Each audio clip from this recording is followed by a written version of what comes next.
Pencemaran Sungai Cisadane akibat kebakaran gudang pestisida di Tangerang Selatan belum juga teratasi. Paparan zat kimia berbahaya diperkirakan sudah mencemari sungai sejauh 20-an kilometer.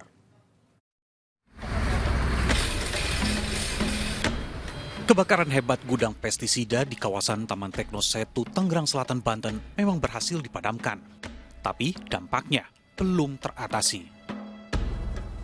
Bahan kimia berbahaya yang terbawa air dari proses pemadaman kebakaran gudang pestisida milik PT Biotek Saranatama itu mencemari aliran kali Jaletreng. Dari anak kali Cisadane inilah bahan kimia berbahaya mengalir ke sungai utama sejauh puluhan kilometer, meliputi Tangerang Selatan, Kota Tangerang, hingga Kabupaten Tangerang. Selain membuat ikan di aliran sungai mati, paparan zat kimia dari pestisida dan insektisida memaksa warga menjauhi sungai Cisadane.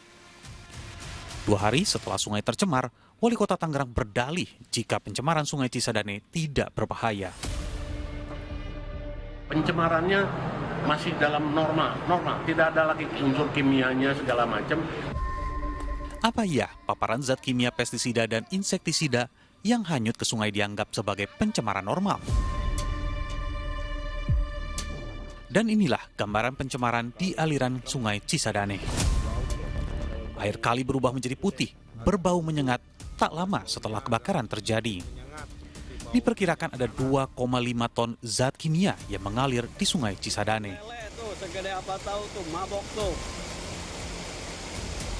Kemudian ada sebesar 2,5 ton bahan insektisida yang dilepaskan ke alam. Sebenarnya kan tidak hanya volumenya, tapi konsentrasi racunnya gitu loh. Karena ini kan bahan pembunuh ya, ada 2 jenis senyawa yang kuat, yaitu adalah si permetrin dan si profenofos. Ini bahan-bahan adalah bahan-bahan penyusun utama dalam pembuatan insektisida gitu. Semakin lama, zat kimia yang terpapar di sungai Cisadane memang bisa saja hilang terbawa arus. Tapi tak semuanya, sebagian zat kimia mengendap di dasar sungai. Hal utama apa yang harus dilakukan untuk mengembalikan kondisi sungai seperti semula?